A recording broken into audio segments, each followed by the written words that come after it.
Halo Mbak, gelap ya Mbak? Enggak, cukup. Terang ya? Ya, cukup terang Bu Valen. Mbak, saya nanti menyesuaikan dengan pertanyaan yang sudah disampaikan ke saya ya Mbak? Iya, iya, baik Bu. Ya nggak nanti gagap lagi gitu maksud saya. Ya, Iya, iya, baik, baik. Ini kita menunggu sebentar lagi sampai ada beberapa orang yang bergabung. Terima kasih rekan-rekan yang sudah bergabung di IG Live Kalyana Mitra. Ini adalah acaranya, sebenarnya acara CWGI, Sida Walking Group Indonesia atau CWGI, dan menggunakan akun IG Live Kalyana Mitra, karena Kalyana Mitra adalah salah satu anggota dari CWGI. Kita tunggu yang lain untuk bergabung dulu ya, Bu Valen ya. ya.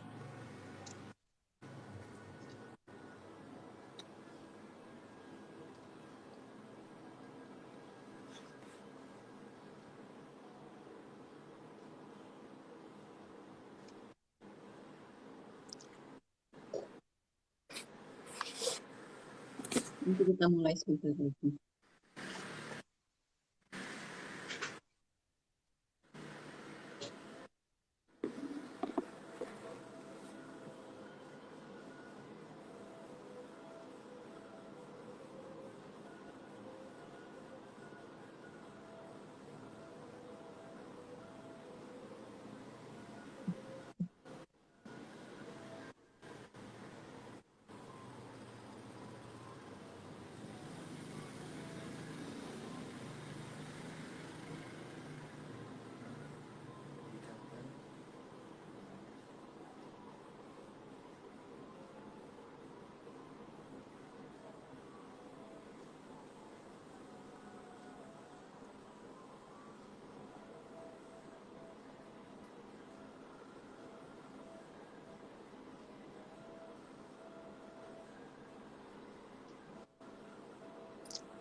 Ya, sudah ada 4 orang yang bergabung.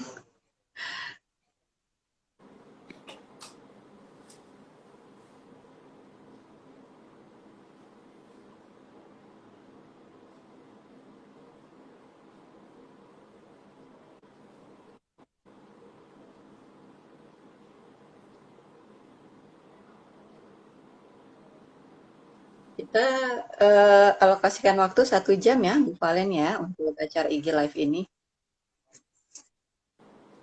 Mudah-mudahan nggak ada gangguan sinyal. Biasanya kalau ada gangguan sinyal, koneksinya agak putus-putus.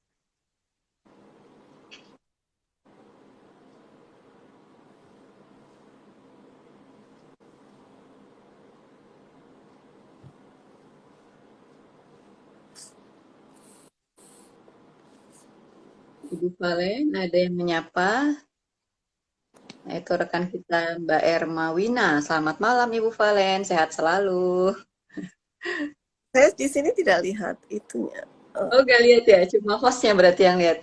Karena untuk ya kalau ingin bisa dilihat, rekan-rekan yang join IG Live-nya mengetiknya di yang tanda tanya itu, yang paling bawah sebelah kanan itu ada yang simbol tanda tanya.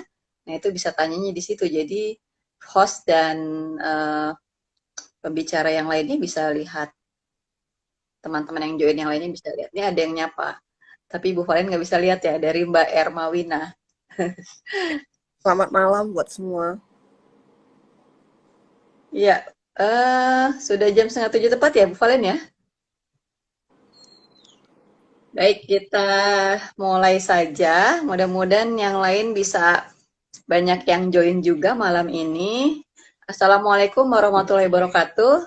Waalaikumsalam. Selamat malam Ibu Valen, kemudian juga teman-teman yang sudah join di IG Live CWGI melalui akun Instagramnya Kalyana Mitra. Terima kasih sudah bergabung, menyempatkan waktu di sela-sela kesibukannya. Ibu Valen, terima kasih banyak. Ya, ini adalah IG Live serial kedua, seri kedua. Jadi CWGI bekerja sama dengan Yayasan IPAS Indonesia mengadakan IG Live ya, serial. IG Live yang pertama sudah dilaksanakan, IG Live yang saat ini adalah IG Live yang kedua dengan tema tentang SIDAU. Nah, IG Live kita yang kedua saat ini adalah mengambil topik tentang komitmen negara untuk penguatan implementasi konvensi SIDAU di Indonesia. Tentunya rekan-rekan yang sudah join di IG Live ini mungkin ada yang sudah mendengar ataupun sudah cukup paham dengan konvensi SIDAU ini. Jadi konvensi SIDAU ini adalah satu hukum internasional, satu-satunya hukum internasional yang mengatur tentang perlindungan hak-hak perempuan khususnya untuk khususnya untuk menghapus segala bentuk diskriminasi terhadap perempuan. Sebagaimana yang sudah kita ketahui bersama bahwa Indonesia adalah salah satu negara pihak yang sudah menandatangani, tidak hanya menandatangani, bahkan meratifikasi konvensi SIDAU ini melalui Undang-Undang 7 tahun 1984.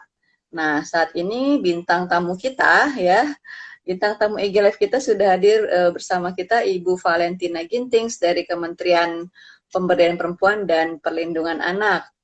Selamat malam Ibu Valen. Selamat malam, Mbak. Ya, Apa kita mulai saja ya ngobrol-ngobrolnya ini tentang bagaimana sih komitmen negara untuk penguatan implementasi konvensi SIDAU di Indonesia.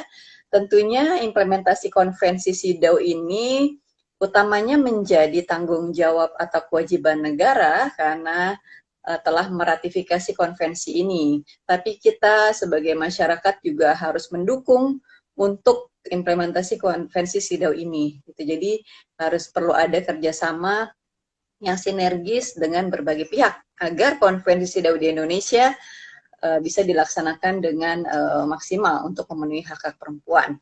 Baik, menurut Ibu Valen, sebenarnya bagaimana sih penerapan Undang-Undang 7 tahun 84 ini terkait dengan ratifikasi SIDAU, khususnya di eksekutif, legislatif, yudikatif, di berbagai tingkat, baik di tingkat nasional maupun di tingkat lokal atau daerah. Bagaimana penerapannya saat ini? Bagaimana Bu Valen? ya? Ya, silakan. Malam.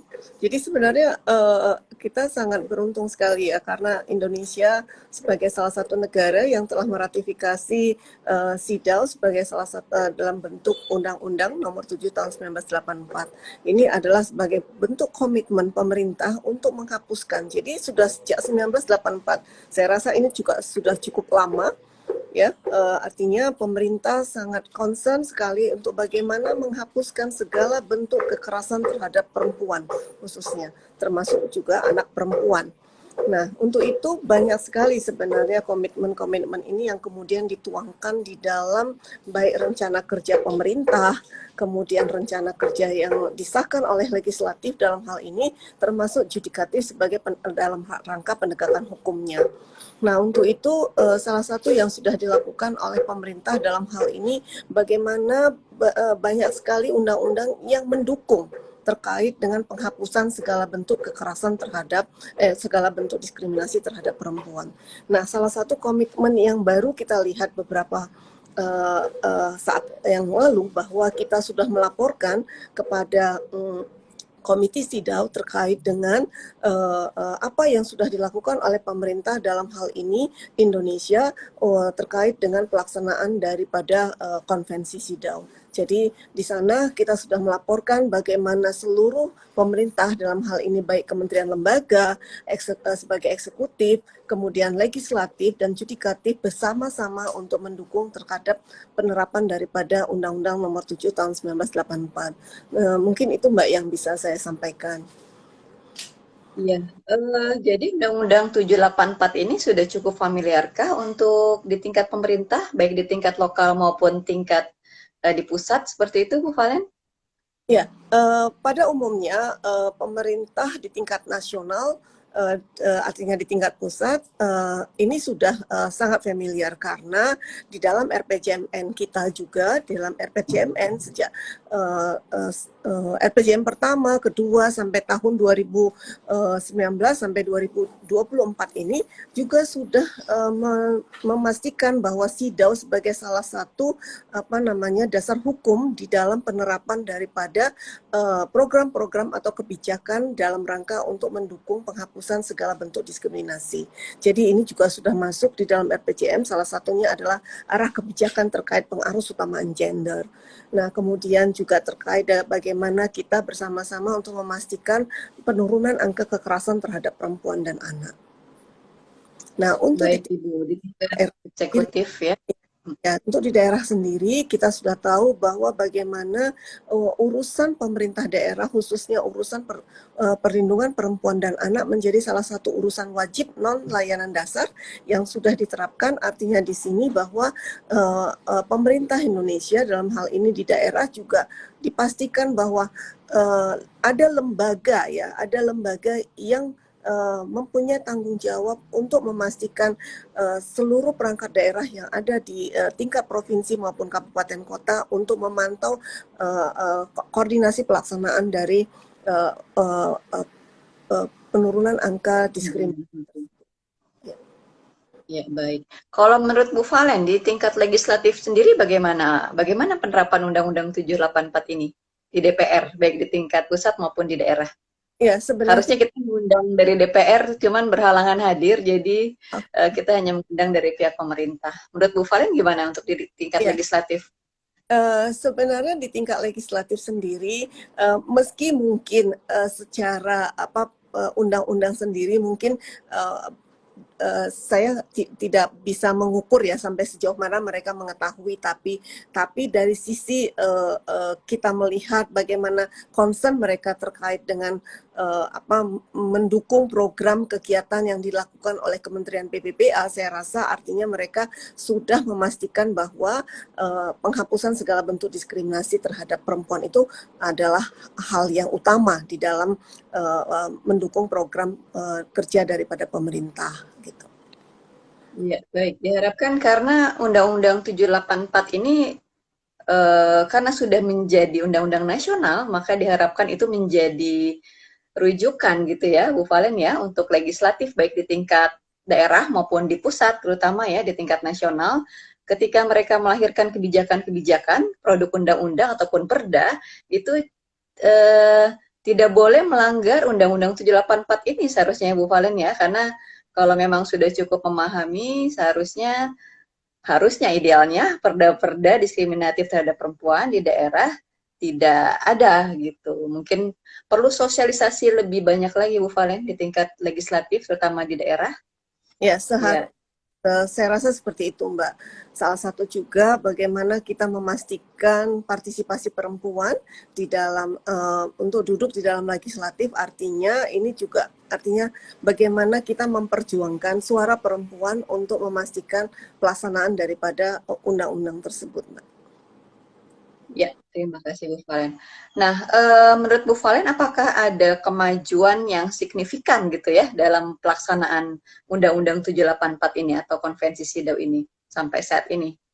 Ya, saya rasa sangat banyak ya, kemajuannya sangat banyak yang sudah dilakukan oleh pemerintah dalam hal ini untuk menurunkan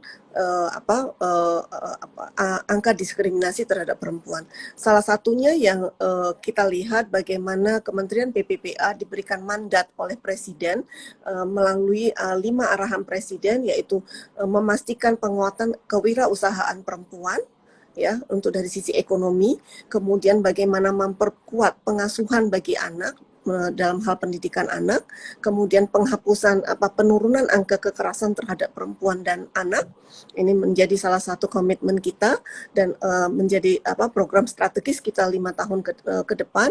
Kemudian bagaimana kita menurunkan angka perkawinan anak dan pekerja anak. Jadi saya rasa penguatan-penguatan inilah yang kemudian kami pastikan mulai dari penguatan regulasinya, kemudian bagaimana kita bisa mencegah diskriminasi ini secara masif, bagaimana kita memperkuat penegakan hukum ya, penegakan hukum kasus-kasus kekerasan terhadap perempuan dan anak, kemudian penyediaan layanan yang komprehensif, layanan yang cepat, dan terintegrasi yang kita pastikan untuk membentuk layanan-layanan yang ada di tingkat provinsi maupun kabupaten kota melalui UPTD kita.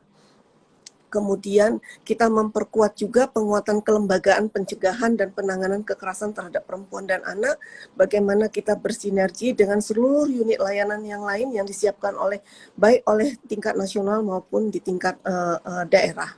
Kemudian kita juga saat ini sedang melakukan reformasi terhadap sistem pencatatan pelaporan kita, yaitu melalui sistem informasi online yang saat ini kita ingin memastikan bagaimana proses mulai dari proses pengaduan sampai proses reintegrasi setiap korban itu kita ketahui, bisa kita lihat tracing atau track record daripada pendampingan yang dilakukan.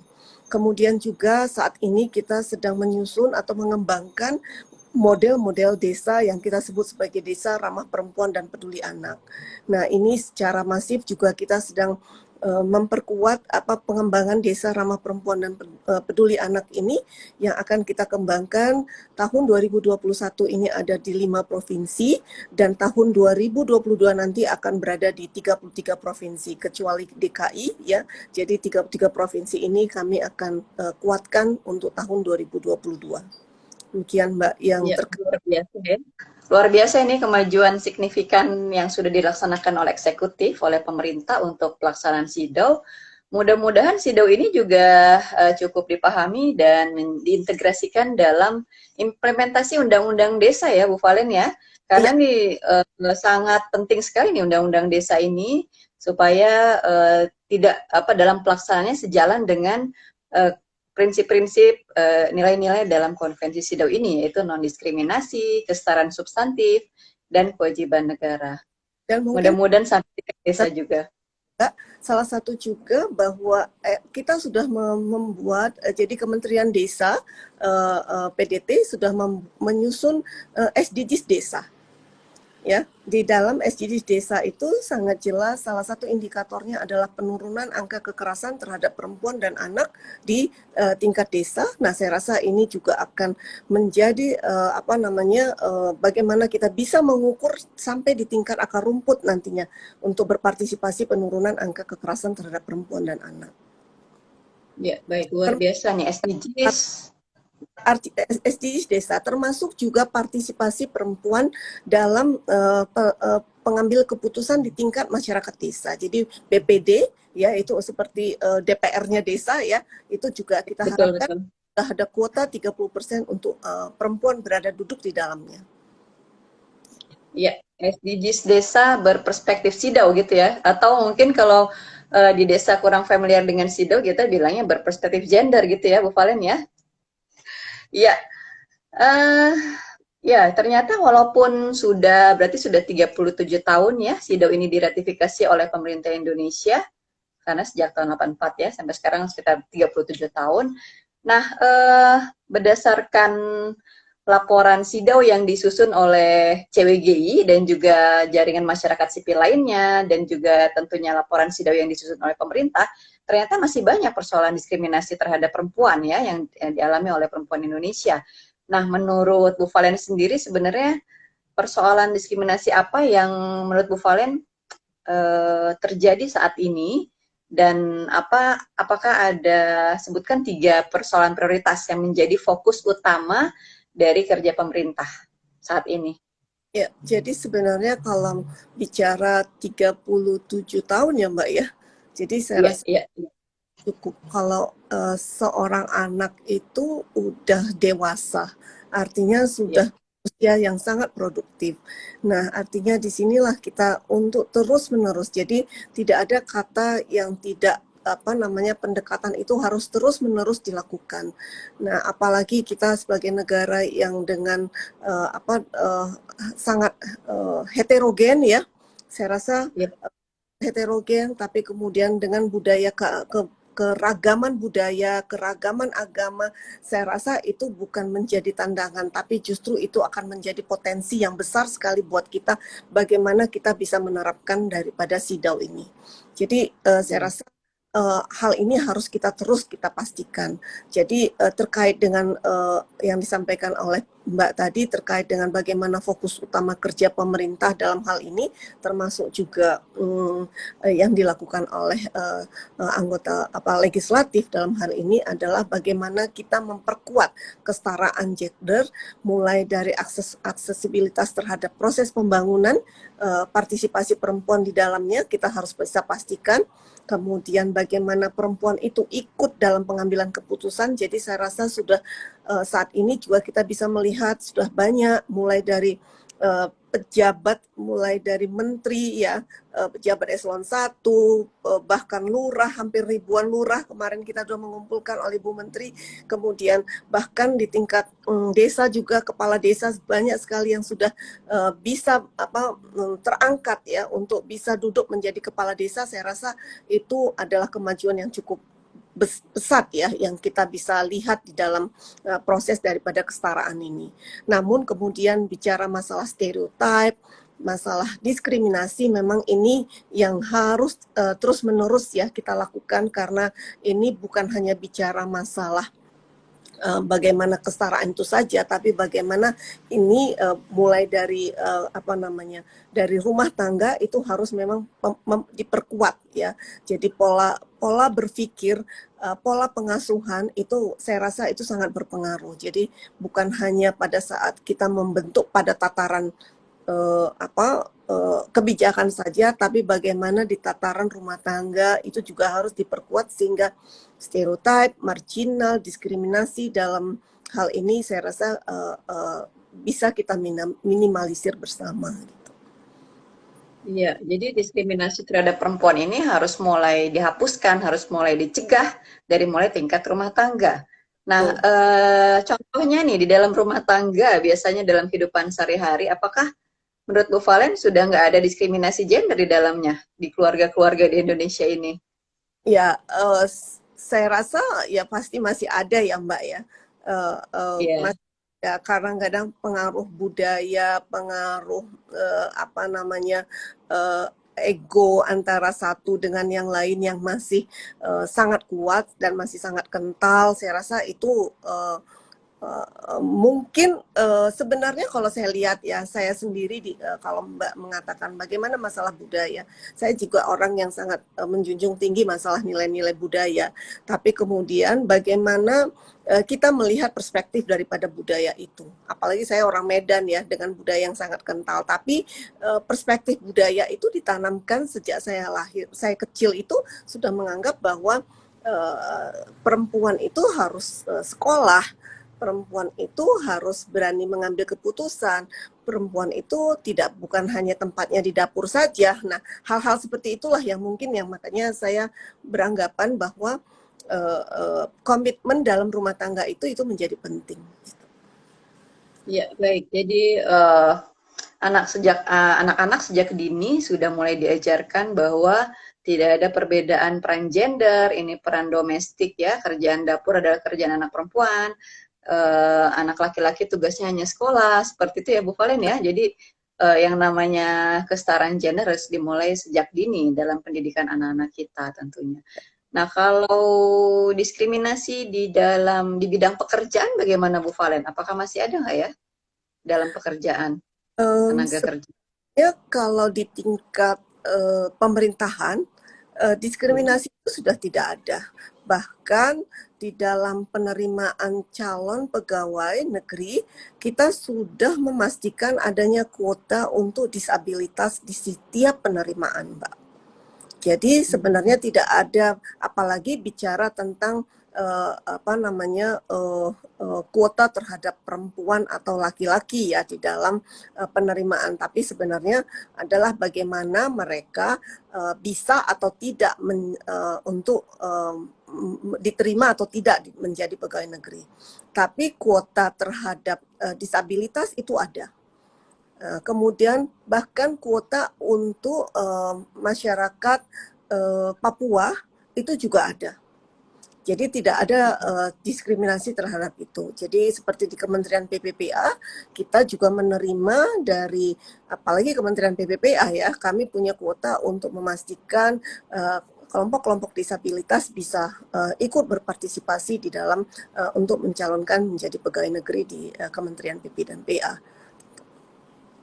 Ya, baik. Wah, luar biasa ya. Sudah ada upaya menerapkan prinsip inklusivitas ya, Bu Valen ya, dalam penerimaan calon pegawai negeri di pemerintahan, bahwa harus ada melibatkan juga kelompok disabilitas gitu, bahkan dari rekan-rekan kita di Papua juga ada kuotanya tersendiri. Mudah-mudahan juga berlaku untuk kelompok-kelompok marginal yang lainnya ya, tidak hanya, dan minoritas yang lainnya, tidak hanya kelompok disabilitas tentunya ya, ada kuota atau ada perlakuan khusus juga ya untuk mereka yang selama ini masih mengalami diskriminasi gitu ya, terutama kelompok marginal dan kelompok minoritas lainnya seperti itu. Dan dalam 5 tahun terakhir ini, upaya apa saja sih yang sudah dilakukan oleh pemerintah dan apa tantangannya untuk memperkuat implementasi SIDO?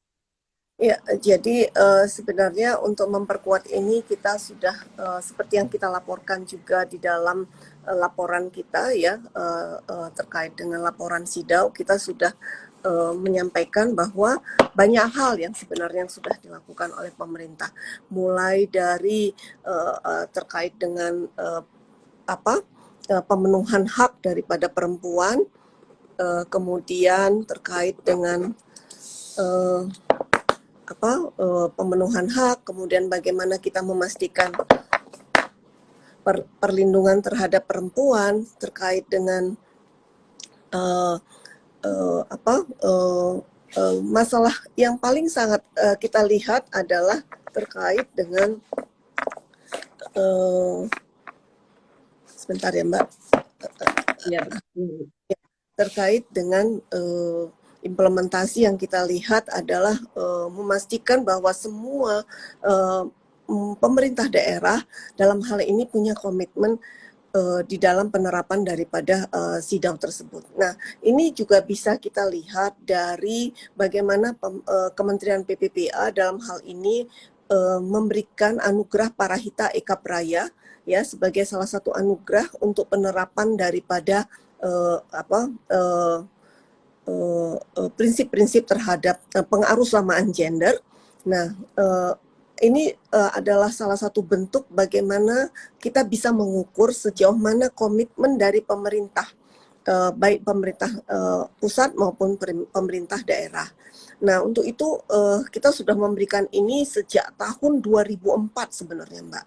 Jadi sudah lama sekali, sejak 2004 kita sudah mengukur, mulai dari bagaimana kementerian lembaga itu yang belum mengerti ya bahwa SIDAU pengarustamaan gender itu adalah sebagai urusan perempuan saja. Saya rasa saat ini mereka sudah mulai mengerti. Kita bisa melihat Kementerian Keuangan sebagai kementerian yang mungkin orang tidak tahu bahwa Kementerian Keuangan adalah kementerian yang bagaimana ya cara mengukur Kementerian Keuangan itu mereka berperspektif gender nantinya. Tapi ternyata Kementerian Keuangan itu sampai sekarang mereka punya komitmen yang cukup tinggi untuk melaksanakan pengarustamaan gender. Bahkan kita bisa menilai mereka sebagai kementerian yang sudah masuk kementerian yang berada di tingkat mentor. Dalam hal ini sudah mempunyai tingkat yang cukup tinggi ya untuk mengimplementasikan daripada isu gender ini, gitu, Mbak. Ya, dengan adanya itu ya, Bu Valennya, anggaran responsif gender itu ya, ada kebijakan khusus dari itu peraturan menteri bersama ya? Ya, selain jadi sebenarnya tahun 2010 kita membuat satu keputusan bersama antara 4 kementerian lembaga, yaitu Kementerian PPPA, Kementerian Dalam Negeri, Bappenas, dan Kementerian Keuangan. Ingin kita yang kita sebut sebagai strategi nasional percepatan perencanaan penganggaran yang responsif gender. Nah, di situ kita mewajibkan semua kementerian lembaga untuk bisa mengukur mulai dari perencanaan, berapa program kegiatan mereka yang harus di-mainstreamkan menjadi mainstream perspektif gender. Kemudian pada saat kita membahas anggaran, kita sudah bisa mengukur sampai sejauh mana berapa biaya yang dianggarkan oleh kementerian lembaga terkait dengan anggaran yang responsif gender. Jadi saya rasa itu sudah kita lakukan sejak tahun 2010 dan alhamdulillah beberapa kementerian lembaga seperti Kementerian PU ya, kementerian yang cukup maco dalam hal ini, kementerian yang sudah sangat efektif gender, bahkan sudah kami klaim sebagai kementerian yang bisa menjadi mentor untuk kementerian lembaga lain. Sama halnya dengan Kementerian Keuangan. Untuk PU boleh dikasih contoh pengaruh taman gender yang sudah dilakukan apa tuh Bu Valen? Karena PU kan infrastruktur ya, bagaimana itu tantangan tersendiri ya, bagaimana program-program infrastruktur itu berperspektif gender. Ya. Contoh konkretnya, bisa contoh nggak? Ya, salah satu yang kami sangat apresiasi dengan Kementerian PU dalam hal ini bahwa standar layanan minimal yang dikeluarkan oleh PU ketika itu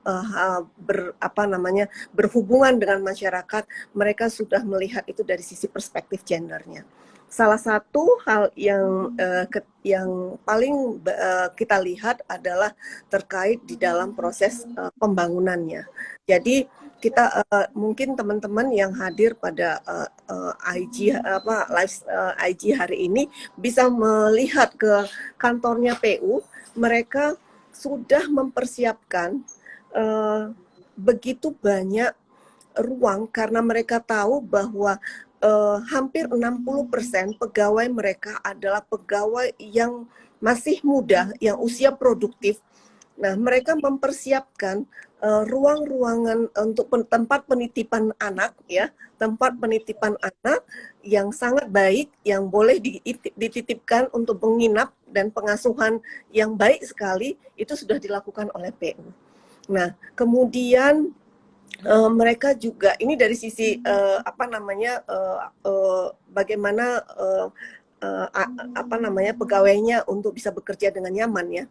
Kemudian dari sisi kebijakan-kebijakannya, bagaimana kebijakan yang dibuat diantaranya pada saat misalnya mereka pembebasan lahan, mereka sudah melihat bagaimana ini kemudian akan berdampak kepada, jadi kalau PU itu sudah mengukur kepada analisa dampak daripada satu pembangunan yang dilakukan.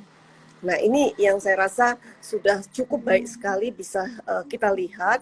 Misalnya ketika membangun jalan, PU itu sudah bisa melihat bahwa bagaimana jalan ini bisa memberikan pengaruh kepada kelompok masyarakat atau lifestyle daripada masyarakat yang ada di sekitarnya nanti. Misalnya bagaimana membangun tata ruang yang tadinya masyarakat itu misalnya terbiasa untuk belanja dengan kondisi yang berdekatan antara sekolah dan sebagainya. Nah, itu sudah diukur semua oleh Kementerian PU. Untuk Kementerian Keuangan sendiri, mereka juga sudah memberikan cuti bagi suami ya, ketika istri melahirkan, mereka sudah memberikan cuti selama 3 hari. Saya rasa ini sudah sangat baik sekali dilakukan. Bahkan di sebenarnya 3 hari nggak cukup ya?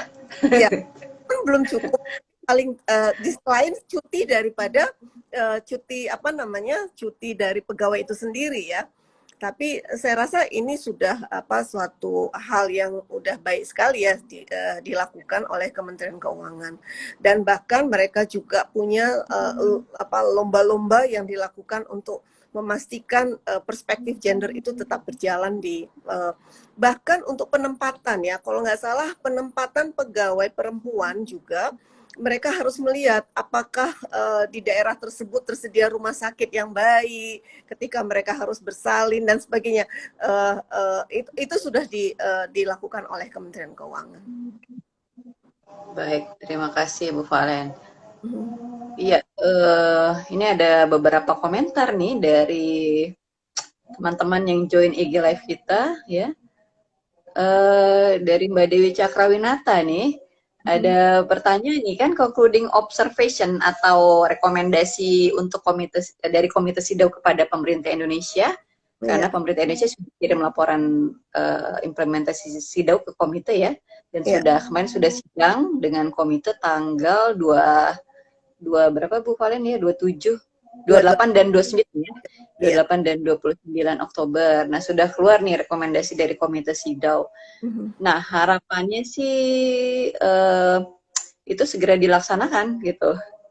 Ya, dan tidak menunggu 2 tahun atau 4 tahun lagi baru sibuk ketika mau laporan gitu. Jadi ingat rekomendasi Komite SIDAW kalau begitu baru keluar, tapi setelah itu lupa gitu, dan nanti ingat lagi kalau sudah mau laporan gitu ya Bu Valen ya. Ini ada masukan juga sih Yes, dari baik sekali ya, Mbak.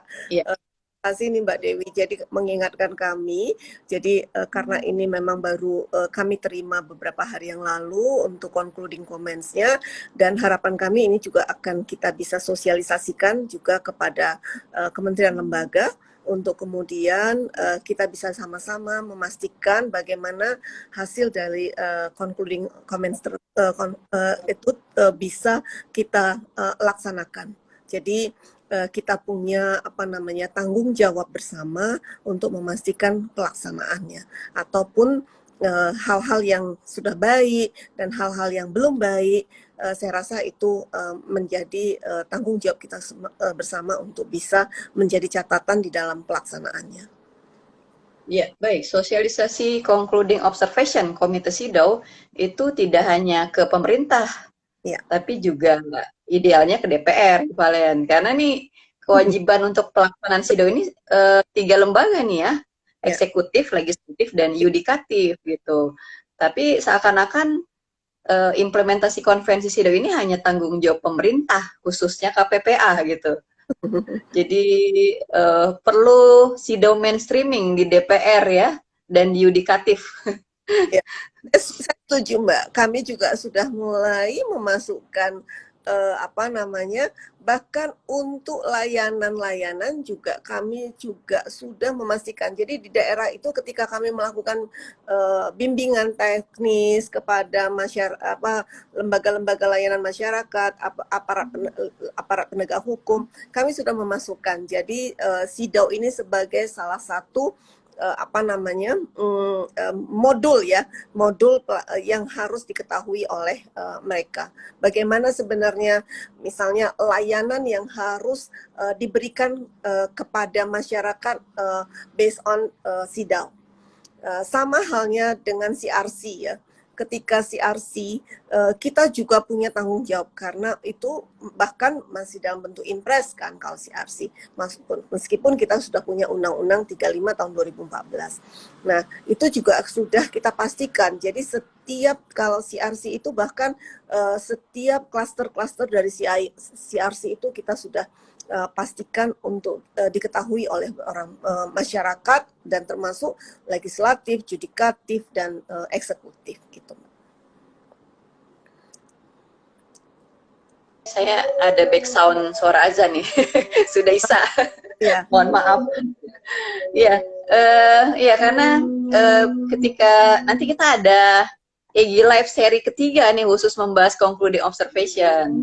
Jadi rekan-rekan yang join IG Live kedua saat ini nanti join lagi ya. Nanti di IG Live ketiga itu khusus membahas concluding observation ya. Bagaimana upaya pemerintah untuk mendorong implementasi concluding observation tersebut. Ya, ini ngomong-ngomong kan konvensi SIDAW ini, oh ya tantangannya tadi Bu Valen belum cerita nih. Tantangan implementasi SIDAW di Indonesia apa menurut Bu Valen? Sebenarnya tantangan terbesarnya. Ya, kalau saya lihat tantangan terbesarnya sih sebenarnya ada beberapa hal ya. Kalau dari sisi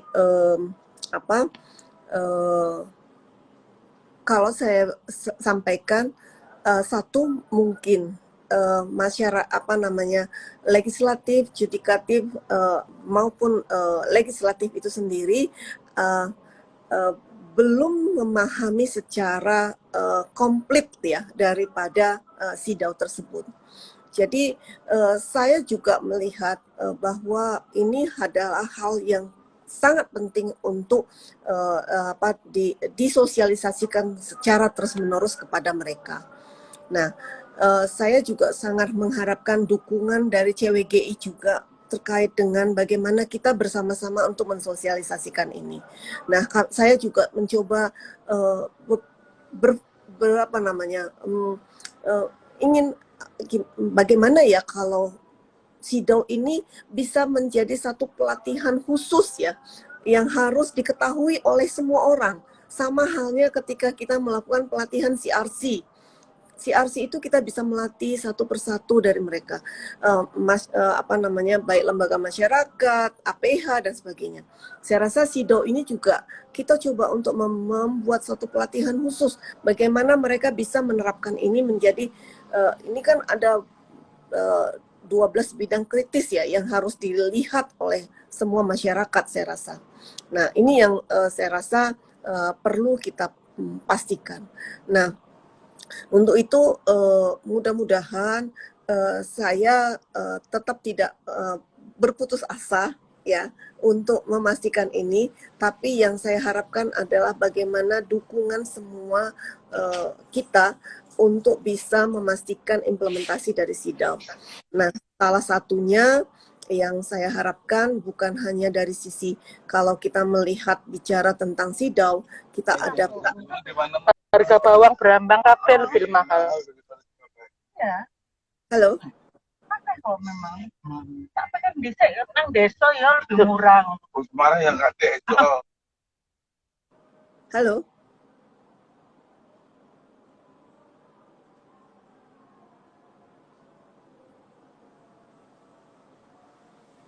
Halo.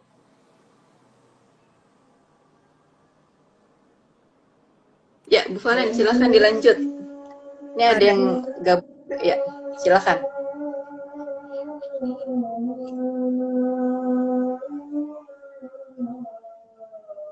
Halo Mbak Dina dari Yayasan IPAS Indonesia. Mungkin sedang di jalan. Ya, silahkan lanjut, Ibu Valen.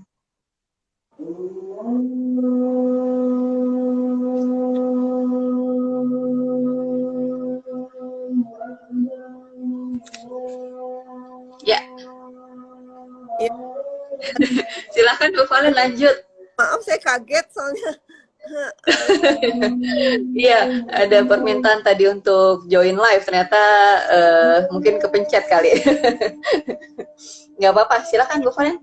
Iya, saya dilanjut. Ya, tadi kita sepakat Bu Valen ya, ada dukungan dari Ibu Atas ya. Bu Atas, terima kasih sudah join IG Live kita, bahwa kita harus melakukan pelatihan SIDAW ke semuanya, legislatif, yudikatif, dan eksekutif, dan juga sosialisasi ke masyarakat.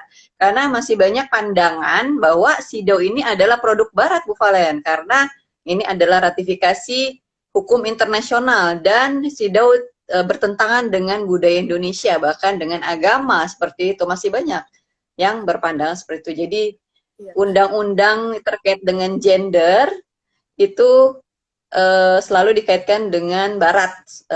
Ketika bilang kita SIDAW itu, oh itu liberal, itu barat. Masih banyak seperti itu. Jadi perlu lebih banyak sosialisasi nih ke masyarakat, dan juga ke legislatif kita. Ini memang perlu banget ya Mbak, karena saya lihat kenapa ya konvensi hak anak itu kita bisa bersosialisasi, dan sosialisasi itu sangat jalan ya Mbak ya untuk konvensi hak anak. Jadi kenapa SIDAW ini kan sama saja, mungkin ada pemikiran yang selama ini masih ambiguity terkait dengan atau mereka underestimate ya pada saat mungkin memandang SIDAW ini dari sisi perspektif ada kepentingan khusus daripada ketika SIDAW itu diimplementasikan. Nah, kalau menurut saya, kalau kita bicara tentang SIDAW, yang kita kedepankan adalah bagaimana pemenuhan hak dan perlindungan daripada perempuan itu. Itu yang harus kita lihat. Jadi bagaimana kami bisa melakukan pendekatan kepada kementerian lembaga yang saya sampaikan tadi begitu macunya, ya itu bisa kita lihat bukan karena kita berbicara tentang kamu masih melakukan ini ya, jadi nggak ada justifikasi atau judge di dalamnya, tapi yang kami pastikan adalah ketika mereka menyusun program apa sih yang mereka susun? Program ini kemudian bagaimana nanti dampaknya kepada masyarakat. Nah, disitulah yang kemudian kementerian lembaga itu bisa membuka diri untuk melihat bahwa, oh iya ternyata kami juga harus melihat perspektif ini loh. Nah, mungkin salah satu yang bisa saya ungkap di sini, di kesempatan ini, ketika kami melakukan pendekatan kepada Kementerian PU melalui bagaimana kontribusi Kementerian PU dalam penurunan angka HIV/AIDS. Masuk akal nggak? Nggak kan? Nah, Ya, mereka mengatakan, apa ya kontribusi kami? Saya melakukan analisis. Yuk kita analisis yuk. Setiap pembangunan jalan, waktu itu kami bekerja dengan badan badan yang bekerja untuk pembangunan jalan yang di bawahnya ada Bina Marga dan sebagainya. Nah, ketika kami melakukan pendekatan, yuk kita lakukan analisis. Di mana ada pembangunan jalan, di situ ada kayak rumah-rumah yang harus didirikan untuk para pekerja. Nah, pekerja itu mereka diberikan waktu. Saya tanya, berapa lama mereka boleh pulang ke rumah ketika mereka bekerja dalam untuk pembangunan jalan? Mereka boleh pulang 1 bulan sekali, atau ada yang mengatakan 3 bulan sekali. Nah, bagaimana pemenuhan kebutuhan biologis mereka? Ini harus dipikirkan dong. Oh iya.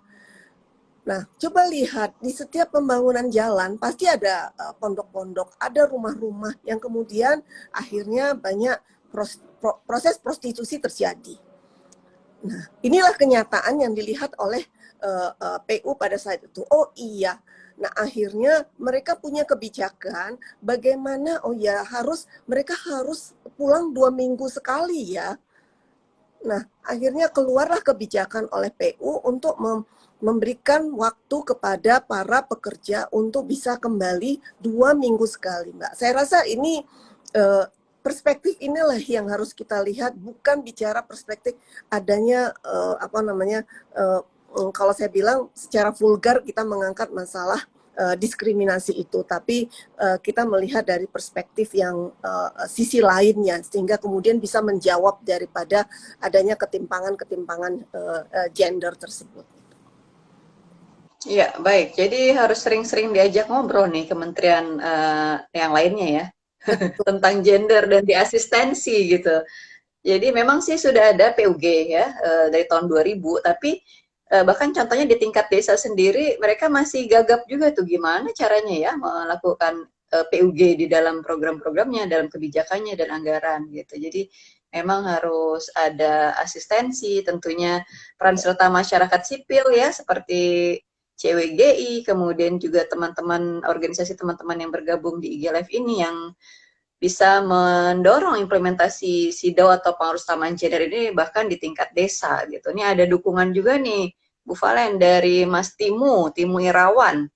Jadi dia sepakat, wah ya bagus sekali nih sosialisasi SIDAW ke masyarakat bawah ya, tidak hanya ke tingkat eksekutif tapi juga ke masyarakat, karena masyarakat masih banyak yang belum paham tentang SIDAW atau Undang-Undang 784 ini gitu. Dan ya bisa juga kerjasama dengan CWGI tentunya karena memang fokus CWGI adalah melakukan pemantauan implementasi SIDAW dan juga mensosialisasikan SIDAW ini ke masyarakat dan juga ke tingkat pengambil kebijakan seperti itu. Ya, salah satu tadi tantangannya salah satunya adalah ini ya pola pikir masyarakat kita yang masih patriarki ya Bu Valen ya, yang masih memandang bahwa laki-laki itu superior atau merupakan pengambil keputusan utama gitu, sedangkan perempuan adalah inferior dan hanya pelengkap seperti itu, atau makhluk kelas 2 biasanya dibilangnya seperti itu. Nah, jadi SIDAW ini mewajibkan negara yang sudah meratifikasi untuk mengubah pola tingkah laku sosial dan budaya masyarakat yang masih stereotip gender. Nah,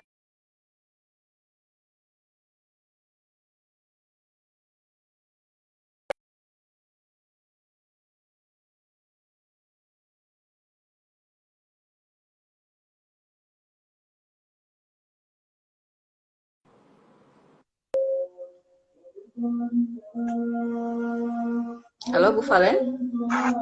Maaf. Ya, gangguan koneksi sepertinya nih. Ya, sudah terkoneksi ya. Iya, ini agak ada gangguan koneksi. Ya, jadi bagaimana nih upaya dari pemerintah untuk menghapus tadi pola tingkah laku sosial dan budaya masyarakat kita yang masih stereotip gender itu? Apakah ada kampanye yang sistematis, yang terus-menerus gitu untuk mengubah pola pikir masyarakat kita?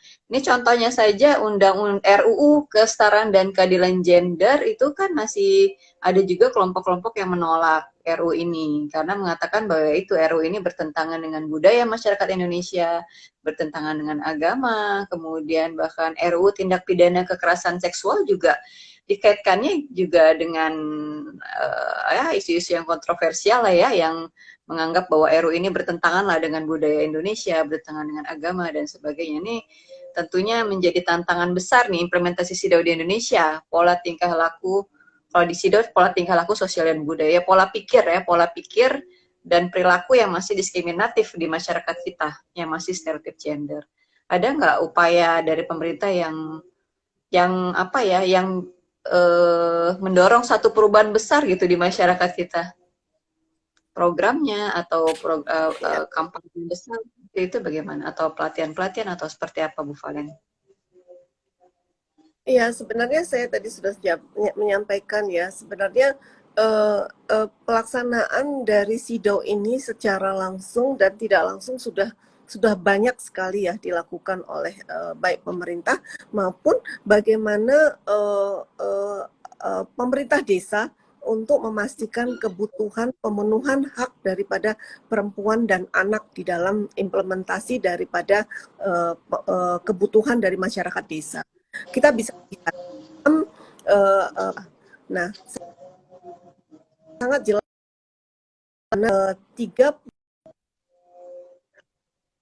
70% adalah untuk pemberdayaan masyarakat. Jadi kalau awal dana desa memang untuk 30% masih untuk pemberdayaan, tapi 70% untuk infrastruktur. Tapi saat tahun kedua itu sudah berubah. 70% adalah untuk pemberdayaan masyarakat dan 30% adalah untuk infrastruktur.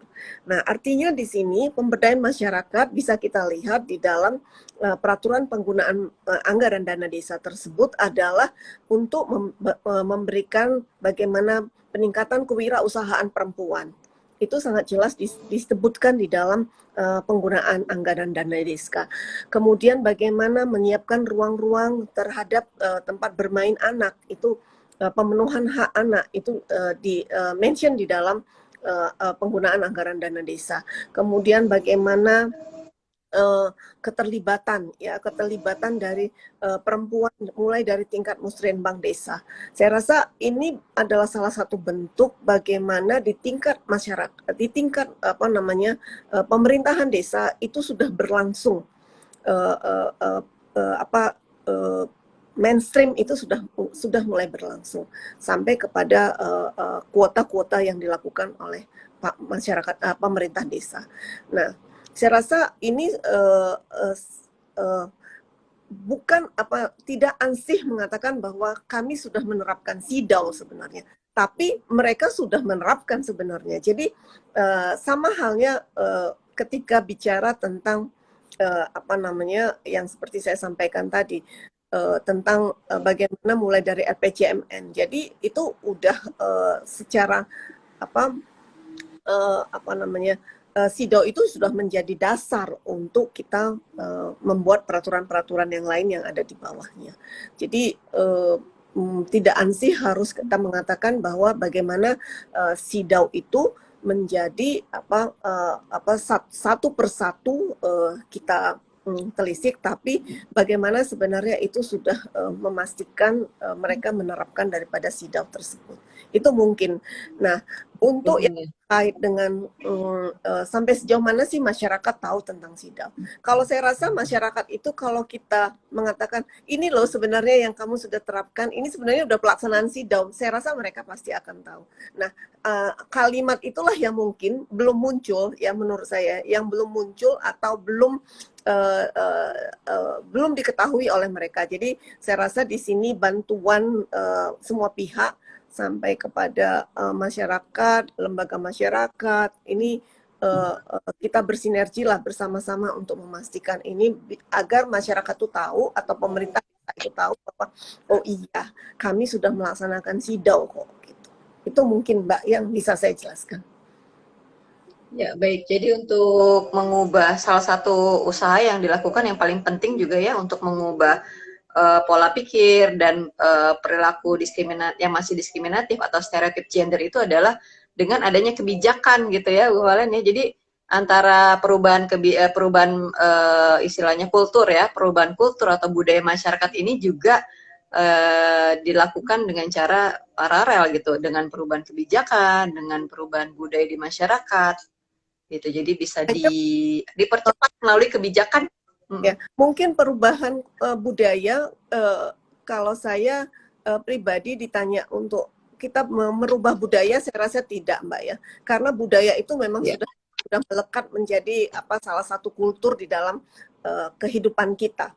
Karena saya adalah orang yang sangat tidak ingin budaya saya hilang, ya. Tapi bagaimana pandangan kita terhadap budaya itu?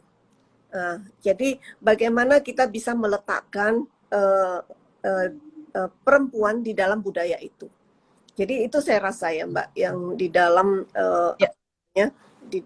kalau terkait dengan tapi untuk merubah budaya, saya rasa itu bukan hal yang harus kita lakukan karena kalau kita Indonesia ini keanekaragaman budaya itulah yang memperkaya Indonesia sebenarnya. Jadi saya rasa pintu masuk kita bukan merubah budayanya, tapi bagaimana merubah pola pikir terkait dengan perspektif terhadap menempatkan perempuan itu di dalam proses pembangunan itu menjadi penting. Ya, sepanjang budaya tersebut tidak diskriminatif, sepanjang budaya tersebut adalah mendorong saran gender, tentunya kita dukung, Bu Valen.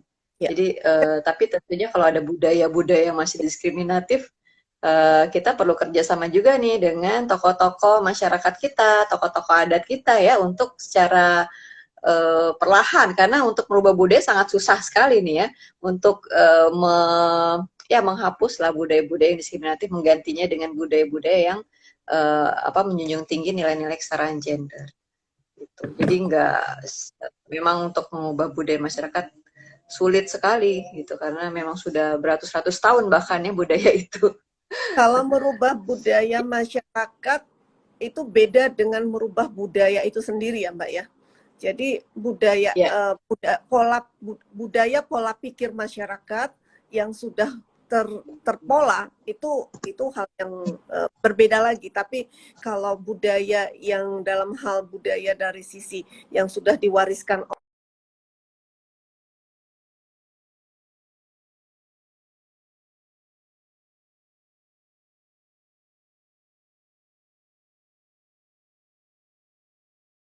dirubah gitu. Ya, tadi ada gangguan sinyalnya. Ya, terima kasih Bu Valen. Ini satu lagi nih, terkait dengan kebijakan kuota 30%. Jadi memang di dalam konvensi SIDAW itu kan ada salah satu kewajiban negara adalah melakukan tindakan khusus sementara atau affirmative action untuk mempercepat kesetaraan antara laki-laki dan perempuan, entah melalui program, kebijakan, maupun anggaran. Salah satu contoh kuota tindakan khusus sementara adalah kuota 30% di bidang politik ya, terutama Undang-Undang Pemilu dan Undang-Undang Partai Politik. Nah, selain mendorong partisipasi perempuan di politik ya, dengan tindakan khusus sementara ini, apalagi nih menurut Bu Valen yang perlu didorong, dipercepat lagi kesetaraan gendernya di bidang yang lain selain politik? Ya, jadi sebenarnya saat ini kan kita sedang juga pemerintah berupaya untuk memasukkan RUU tentang kesetaraan gender tersebut ke dalam prolegnas ya Mbak ya, dan ini sudah masuk prolegnas 2020. 2024. Dan sejak bulan Maret hingga November kemarin 2019 juga pemerintah bersama dengan CSO juga dengan organisasi perempuan, saya pastikan juga mungkin baik termasuk juga perusahaan, perguruan tinggi, kita telah melakukan konsultasi terkait dengan RUU ini sudah lakukan. Nah, saya rasa pembahasan ini juga kita sudah lakukan di tingkat provinsi juga kita lakukan. Jadi saya rasa kami mohon sekali dukungan dari semua pihak, termasuk juga CWGI, untuk memastikan bagaimana terkait dengan RUU tentang kesetaraan gender ini bisa menjadi terimplementasikan ya, karena memang ini sudah lama sekali dan mudah-mudahan nanti ini bisa terwujud sama dengan halnya undang-undang RUU RUU TPKS yang saat ini juga sedang kita perjuangkan untuk bisa cepat disetujui. Gitu. Ya, RUU kesetaraan gender dan RUU tindak pidana, tindak pidana tadinya menghapus tindak pidana kekerasan seksual itu sudah masuk prolegnas dan harapannya segera disahkan. Tentunya masih ada pro dan kontra juga Bu Valen untuk RUU tersebut gitu. Harapannya dengan adanya RUU kesetaraan dan keadilan gender maka akan ada percepatan implementasi konvensi CEDAW. Tapi kalau terkait tindakan khusus sementara ini adalah yang sementara sebenarnya Bu Valen gitu. Ya. Jadi kalau RUU kesetaraan gender ini kan selamanya nih gitu. Jadi sebenarnya kalau menurut CEDAW ini tindakan khusus sementara ini dilakukan untuk mempercepat ya untuk kesetaraan gender, tapi setelah tercapai kesetaraan gender tersebut, contohnya kuota 30%, kalau sudah tercapai 30% itu sebenarnya bisa dicabut kebijakan itu gitu. Tapi karena belum mencapai 30% ya masih berlaku terus tindakan khusus sementara itu. Jadi harapannya tadi benar ya, RUU kesetaraan dan keadilan gender, RUU TPKS itu segera disahkan oleh DPR. Nah, di dalam Ibu Valen ikut sebagai delegasi yang melakukan dialog dengan Komite CEDAW kah yang kemarin tanggal 28/9? Ya, saya kebetulan hadir. Ikut di dalam. Ya. Ya, oh ya, jangan lupa RUU Perlindungan Pekerja Rumah Tangga juga itu adalah bagian dari implementasi CEDAW, bagaimana kita negara juga melindungi kelompok-kelompok yang selama ini belum diakui haknya, belum terpenuhi haknya, yaitu adalah pekerja rumah tangga. Ini ada komen juga nih dari rekan kita di IG Live. Ya, nah di dalam dialog dengan Komite CEDAW itu disinggung juga kan ya soal RUU TPKS, tindak pidana khusus, tindak pidana kekerasan seksual. Nah itu, menurut Valen, apa ini pesan-pesan dari Komite CEDAW?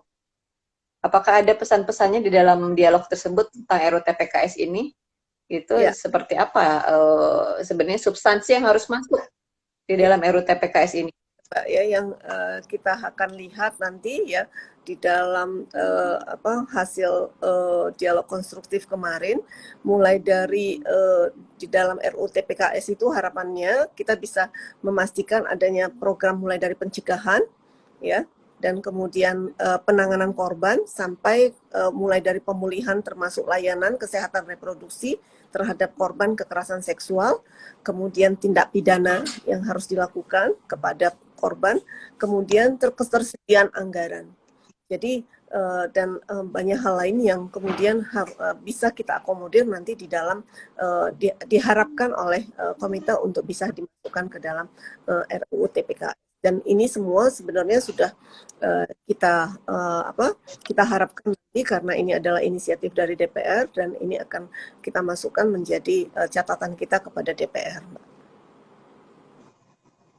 Ya, jadi RUU TPKS diharapkan tidak hanya segera disahkan, tapi secara substansi juga benar-benar melindungi korban ya, melindungi korban gitu. Jadi bahkan juga pencegahan juga harusnya diatur. Pencegahan, penanganan, dan pemulihan korban itu harus masuk di dalam RUU tindak pidana kekerasan seksual, termasuk pemidanaan terhadap pelaku, kemudian anggaran. Jangan lupa juga Bu Valen, Betul. undang-undang itu susah implementasinya kalau tidak ada anggaran. Jadi harapannya di dalam RUU TPKS juga adalah itu satu ketentuan yang mendorong pemerintah, terutama di tingkat daerah ya, untuk mengalokasikan anggarannya untuk pencegahan dan penghapusan tindak pidana kekerasan seksual. Soal anggaran ini penting. Ya, sekarang rencana ke depan ini dalam mungkin ya berapa tahun ya, 5 tahun ke depan dari pemerintah sendiri apa nih untuk mendorong implementasi SIDAU di segala bidang? Terus Ya. menurut Bu Valen, partisipasi masyarakat seperti apa? Ini pertanyaan terakhir. Ya, harapan kami dari pemerintah bahwa ke depan ini kita harus tetap bagaimana kita memajukan implementasi dari PTSIDAU ini ya Mbak ya, dengan memaksimalkan koordinasi dan sinergitas antara semua pemangku kepentingan. Ini menjadi penting. Memang kalau bicara koordinasi ini kadang kita sampaikan ini mudah diucapkan tapi sulit dilakukan. Jadi saya rasa kita akan tetap bagaimana memaksimalkannya. Salah satu juga kami coba untuk menginisiasi untuk menyusun strategi nasional percepatan penurunan angka kekerasan terhadap perempuan. Jadi kita akan mencoba ini akan menjadi apakah nanti ini kita coba apakah kita sambil menunggu RUU TPKS ini kemudian tapi kita akan menyusun strategi nasional untuk percepatan penurunan angka kekerasan. Nah, ini sebagai salah satu bentuk daripada memastikan kembali kementerian lembaga baik pemerintah maupun pemerintah daerah untuk implementasi daripada SIDAU. Dan kemudian kalau bicara tentang data, nah dalam pencatatan pelaporan ini juga menjadi penting karena selama ini kita belum mempunyai data yang terintegrasi ya. Jadi belum ada untuk memastikan bagaimana sistem pencatatan pelaporan ini terpusat. Nah, jadi mekanismenya untuk lebih mudah melakukan pemantauan, siapa melakukan apa. Jadi nanti di dalam strategi nasional tersebut harapan kami juga akan memastikan bagaimana mekanisme pemantauan dan evaluasi juga akan kita masukkan di dalamnya. Jadi masing-masing kementerian lembaga bisa mengetahui apa yang akan dilakukan ke depan, rencana kerjanya bagaimana dan sebagainya itu kita akan siapkan. Mudah-mudahan nanti di 2022 kami akan segera menyusun karena saat ini kami sedang menyusun masih draft nolnya untuk itu. Oh, itu bagus sekali Bu Valen. RUU-nya harapannya disahkan tahun ini ya. Mudah-mudahan bisa ya atau tahun depan gitu. Tapi mudah-mudahan lah tahun ini ya. RUU tindak pidana kekerasan seksual dan kemudian didukung dengan strategi nasional percepatan penghapusan kekerasan seksual. Wah, itu mantap Bu Valen. Itu sejalan. Jadi RUU-nya ada, strategi nasionalnya ada. Jadi lebih mudah, lebih kuat lagi kita mendorong implementasinya. Dan saya rasa kalau untuk lebih kepada implementasi ya Mbak ya. Jadi kita lebih kita mengukur siapa melakukan apa. Jadi semua masyarakat bisa tahu oh ya untuk pencegahan siapa sih yang berkontribusi kepada penanganan siapa, penguatan kelembagaan siapa itu kita bisa ukur nanti di situ sampai kepada masalah penegakan hukum dan sebagainya gitu. Ya, kemudian menurut Bu Fai, apa sih yang harus dilakukan masyarakat? Partisipasi masyarakat ini apa nih untuk mendorong implementasi SIDAU? Ya, masyarakat ya peran masyarakat. Jadi kami kementerian tadi seperti yang saya jelaskan, kami sangat mengharapkan sekali peran dari masyarakat. Nah, untuk itulah salah satu yang kami dorong adalah membangun pengembangan dari desa ramah perempuan dan peduli anak. Dengan ada 10 indikator yang kami kembangkan dan di dalamnya juga akan menjawab beberapa hal yang terkait implementasi SIDAU. Jadi saya rasa harapan kami dengan adanya DRPPA tersebut kita bisa mengukur bagaimana partisipasi masyarakat dalam penurunan angka kekerasan terhadap perempuan dan anak. Bagaimana partisipasi masyarakat untuk menurunkan angka perkawinan anak. Nah, termasuk bagaimana mereka mempunyai peraturan desa terkait dengan perlindungan perempuan. Nah, ini saya rasa menjadi indikator-indikator yang kami telah siapkan dengan 10 indikator tersebut untuk memastikan partisipasi masyarakat nanti di tingkat desa. Oke, mudah-mudahan terimplementasi dengan baik ya Bu Valen ya, program Desa Ramah Perempuan dan Anak. Ya, Baik, kemarin ternyata sudah dengan Mbak Lilis di mana di Kulon Progo dari Kalyana Mitra. Jadi saya rasa juga kita akan sangat berapresiasi sekali dengan Kalyana Mitra juga. Dengan kemarin saya ketemu dengan Bu Lilis di sana ya, pencanangan launching Desa Ramah Perempuan Peduli Anak, dan ini saya rasa sinergi yang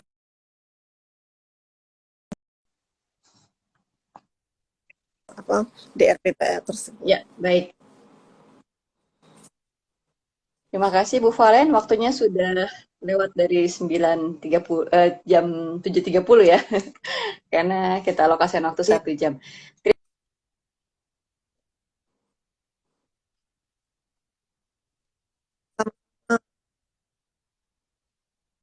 Legislatif dan yudikatif juga untuk mendorong implementasi konvensi CEDAW ini di Indonesia.